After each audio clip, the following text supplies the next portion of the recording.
بینندگان عزیز، شما برنامه اخباری آزادی رو تماشا دارید. شعله گلخوجه هستم همراهتان. امروز ششم ینور اطراف این موضوعها صحبت خواهیم کرد. گروه نخستین نیروهای سازمان پایمانی امنیتی دستاجمعی اتحادیه نظامی چند کشور شوروی پیشین در قزاقستان به عملیات شروع کردند. عکس‌العمل تاجیکستان به حوادث قزاقستان، کارشناسان تاجیک در این باره چی نظر دارند؟ با تاجیکستان تأثیر اقتصادی این حادثه نسبت به تأثیر سیاسیش به فکرم که بیشتر است. و پدر چورشنبه چورشنبیев به بیگناهی پسرش تاکید کرده، میگوید بازداشت و اخراج او از قبل تحریزی شده بود.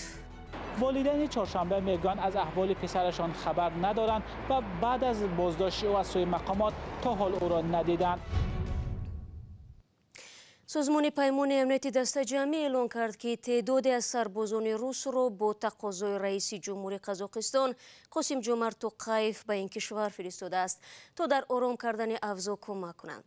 در این کشور تظاهراتی که به سبب بالا رفتن قیمت مواد سوخت سر زد به ناآرامی کشید و بنا به گزارش‌ها ده‌ها نفر هم هلاک شدند.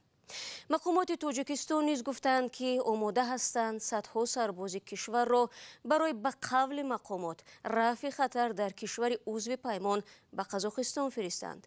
همکارم طاهری سفر یک روز خونین گذشته در الماتا، محل اصلی تظاهرات را تصویر می‌کند.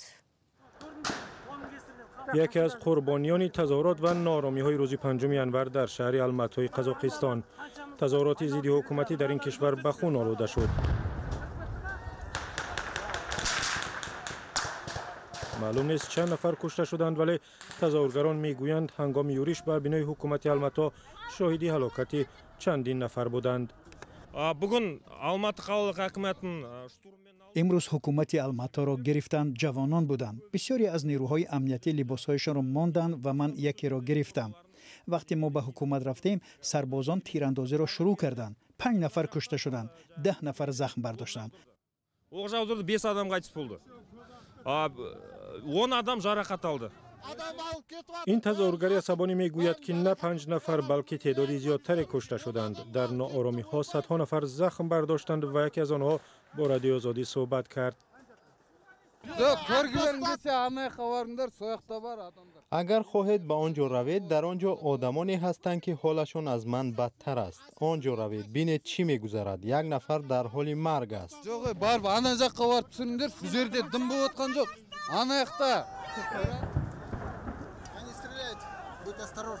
مقامات رسمی روز 6 ینور تظاهرگران را افراطگران نامیده و گفتند که هنگام یورش به بنای حکومت الماتا 10 نفر آنها را نابود کردند. بنا به گفته مقامات 13 مأمور امنیتی کشته شدند و بیشتر از 350 کس دیگر زخم برداشتند. قاسم جمعت توقیف رئیس جمهوری قزاقستان گفت ناآرامی‌ها کاری دست تروریستان بین المللی است، ولی دلیل نآورد. او در جلسه شورای امنیتی ملی سخن میگفت. این بنده های تروریستی اصلا گروه های بین المللی هستند و در خارج تمرین های جدی گرفتند و حمله آنها به قزاقستان باید همچون تجاوز دانسته شود. قاسم جمعت توقیف از سازمان پایمانی امنیتی دستاجمعی، یک سازمان تحت رهبری روسیه، کمک خواست و بعد مدتی کوتاه کمک را گرفت. تاجیکستان هم گفت که آماده است برای به گفته مقامات رفع خطر به قزاقستان کمک رساند.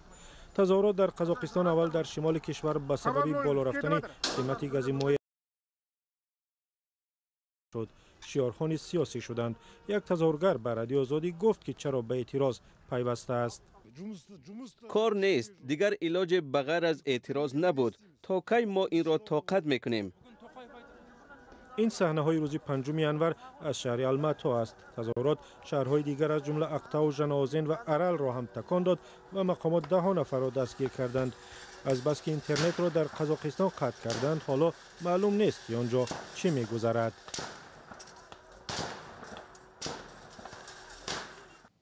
گزارش همکارم طاهری سفر را تماشا کردید و برمیگردیم به تاجیکستان. در تاجیکستان حادثه های اخیر قزاقستان را پیگیری دارند و نظر کارشناسان تاجیک نیز به زمینه های سرزدن اعتراض های گسترده در این کشور و پیامدهای آن به تاجیکستان گوناگون است.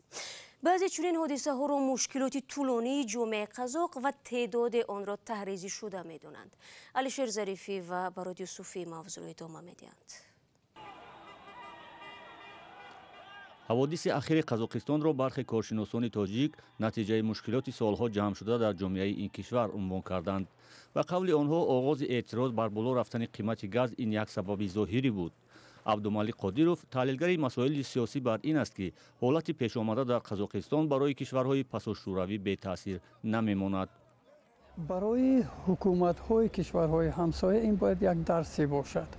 درسی آنکه مشکلات مردم خود را امروز باید حل کرد. با امید آنکه فردا با امید آنکه این گونه حادثه در کشور ما رخ نمی‌دهد شدن در کار نیست، چون وقتی که چون این حادثه ها رخ می‌دهند الکی دیر می‌شود. تعداد دیگر تحلیلگران تاجیک ناآرامی و اعتراضهای 4 روز اخیر در قزاقستان را از قبل تحریزی شده خوانده میگویند در آن گروه‌های دست دارند که در خارج از این کشور آماده شدند و نظارت جریان حادثه‌ها را در دست دارند. به نظر سیفالله سفروف تحلیلگر دیگر سیاسی، حادثه‌های روزهای اخیر قزاقستان به تاجیکستان بیشتر تاثیر منفی اقتصادی دارد. در مسئله گذشتن پایزها، مثلا یعنی نقلیات تاجیکستان، در مسئله آنهایی که در قزاقستان بیزنس دارند با آنها تاثیر بد میرساند. شهروندان تاجیکستان که در قزاقستان زندگی و کار بار دارند با آنها تاثیر بد میرساند. در مجموع برای تامین غله برای تاجیکستان تاثیر بد رساندنش ممکن.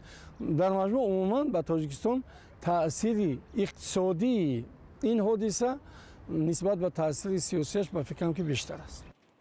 شاکرجان حکیموف معاون اولی رئیس حزب سوسیال دموکرات تاجیکستان میگوید نورسултон назарбоев رئیس جمهوری سابق قزاقستان در مرحله‌های اولی رهبریش برای یکپارچگی اصلاحات اقتصادی کشورش در قیاس با دیگر کشورهای پساشوروی کارهای موفقانه را انجام داد. با قول او چند دفعه تغییر دادن سرقانون کشورش برای سر قدرت ماندن و پس از ترک مقام رئیس جمهور نیز عملاً اداره کردن دولت باعث ناراضگی مردم قزاقستان گشت. و همزمان دایره های معین منفعتدار سوء استفاده کردند از شخصیت پرزیدنت این کشور و من بعد با برای مقام های علاوگی دادند، سرور قزاق‌ها و غیره، و در قدرت ماندن نظربایف باعث داراتر شدن آنها و مونوپولی در ثروت های ملی گردید و این نابرابری را به وجود آورد. در موضوع استفاده نیروهای صلح‌خواه سازمان پایمانی امنیتی دستاجمعی در آرام ساختن وضع در قزاقستان نظر کارشناسان تاجیک مختلف است. برخی بر اینند که این سازمان حق دخالت به امور داخلی یک کشور عضو را ندارد و برخی دیگر میگویند استفاده نیروهای صلح‌خواه سپاد صلاحیت تامین امنیت کشورهای عضو را دارد. روز 2 январ اعتراضها علیه افزایش نرخ گاز مایع در ژاناозен آغاز شد و سپس در اکتاو، الماتا، نورسултон، атирау و چیمکент هماوازی یافت. روز 4 январ کمیسیون حکومتی با سفارش رئیس جمهور قاسم جمعت توقیف وعده داد که روز اعتراضها پرزیدنت توقیف سازمانی در تاجیکستان ممنوع گروه 24 از بازداشتگاه در ترکیه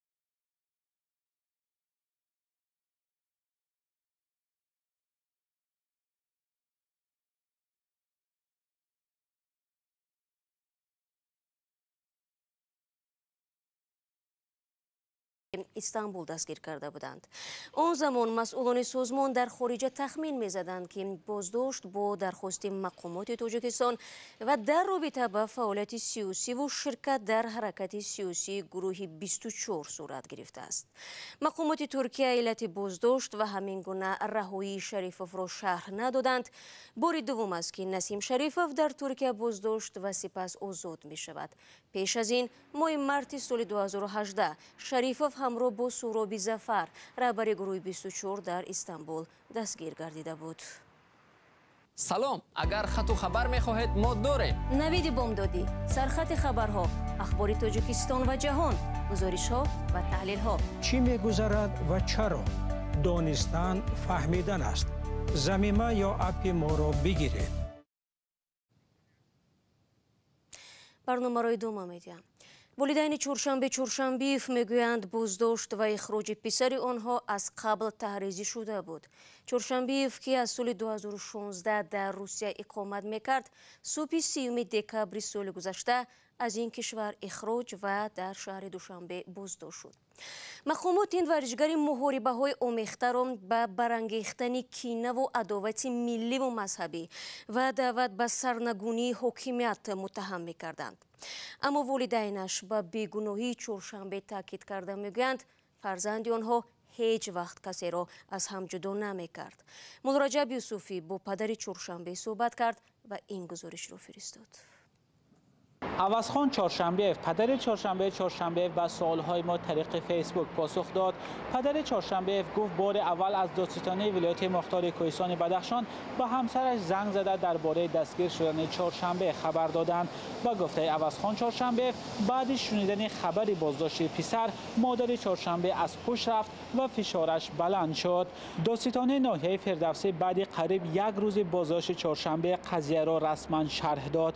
بر اساس دو اتهام، یعنی برانگیختن کینه عداوت ملی و مذهبی و دعوت به سرنگونی حاکمیت، چورشنبه را سالهای طولانی زندان تهدید می‌کند. مقامات تا حال شرح ندادند که بر اساس کدام دلیل‌ها چورشنبه چورشنبیев با این دو ماده کودست جنایی متهم می‌شود. عوضخان چورشنبیев در صحبت با رادیو آزادی هم گفت مقامات به او نیز در این باره چیزی نگفتند. عوضخان چورشنبیев میگوید پسرش تنها ورزشگر است، نه سیاستمدار و نه مخالف. با گفته پدر چورشنبه، این ورزشگر تنها شو میکرد و از این حساب برای زندگیش مبلغ میافت. والدین چورشنبه میگویند از احوال پسرشان خبر ندارند و بعد از بازداشت او از سوی مقامات تا حال او را ندیدند و هرچند همه روزه برای او به بازداشتگاه خوراک میبرند. عوضخان چورشنبیев همچنین گفت مقامات به همسرش زنگ زده گفتند برای آرام کردن مردم یک مراجعت ویدئویی کند، ولی پدر چورشنبه میگوید به همسرش اجازه نداد که در نزد کامera صحبت کند. مقامات تا حال به این نظر والدین چورشنبیев پاسخ ندادند. چورشنبه چورشنبیев روز 3 دکبر سال گذشته با اتهام حرکت خطرناک با ماشین در داخل نقب یا تونل لیفارتا و در مسکو دستگیر شد و به جوابگری مأموری کشیده شد. دادگاه او را جریمه بست و از روسیه راند. اما پدر چورشنبه در صحبت با رادیو آزادی گفت اخراج پسرش از روسیه از قبل طرح‌ریزی شده بود و ویران کردن قاعده حرکتی را تنها بهانه بود و بس.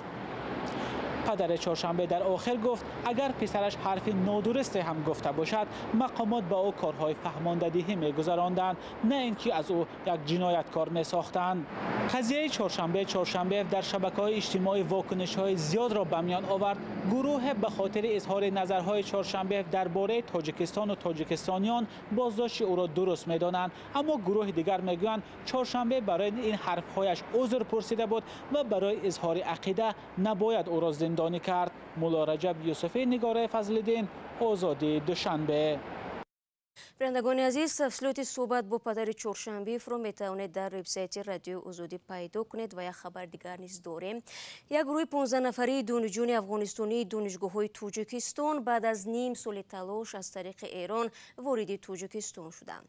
بیش از 100 دانشجوی افغانستانی که تابستان برای تعطیل رفته بودند، بعد از تصرف افغانستان در ماه اوگوست از جانب طالبان اجازه بازگشت نیافتند.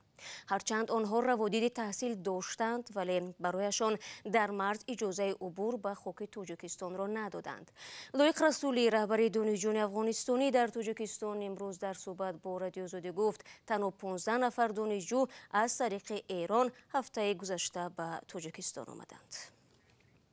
بینندگان عزیز، 15 دقیقه که در اختیار داشتیم به پایان میرسد. سپاس از شما که تا این لحظه ها با ما بودید. خبرگزارش‌های دیگر در سامانه رادیو آزادی گذاشته می شود، می توانید پیدا کنید. من فردا همه شما عزیزان را در برنامه سرخط رویدادها منتظر میمانم. خود را احتیاط کنید و خدا نگهدارت.